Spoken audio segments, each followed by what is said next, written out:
સમગ્ર રાજ્યમાં ચાલી રહેલા પાટીદાર અનામતને પગલે સાબરકાંઠા જિલ્લાના પાટીદારોએ બેઠક કરી રેલી યોજી મામલતદારને આવેદનપત્ર આપ્યું હતું, જેમાં મોટી સંખ્યામાં પાટીદારો જોડાયા હતા।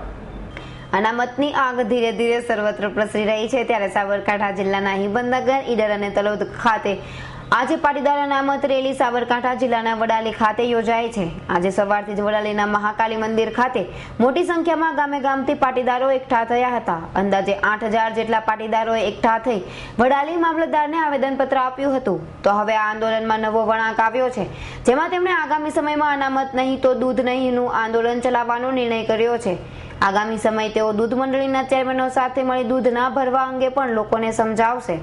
આગામી કાર્યક્રમમાં 25 તારીખનો ક્રાંતિ રેલી છે। જો ક્રાંતિ રેલીમાં સરકાર નહીં ઝૂકે તો અમે આવનારા દિવસોમાં સાબરકાંઠા જિલ્લાના તમામ પશુપાલકોને એવી વિનંતી કરવાના છે કે 4 દિવસ દૂધ ડેરીમાં ભરાવાનું બંધ કરે, એનું આયોજન થઈ રહ્યું છે। ટોટલી 942 જેટલી દૂધ મંડળીઓ છે, તેનો સંપર્ક સાધી રહ્યા છે અમે। એટલું માઇક્રો પ્લાનિંગ અમારું થઈ રહ્યું છે કે આવનારા દિવસોમાં અમે દૂધ ભરાઈને એક મોટું સાબરકાંઠાના અર્થતંત્રમાં ધડાકો કરવા જઈ રહ્યા છીએ।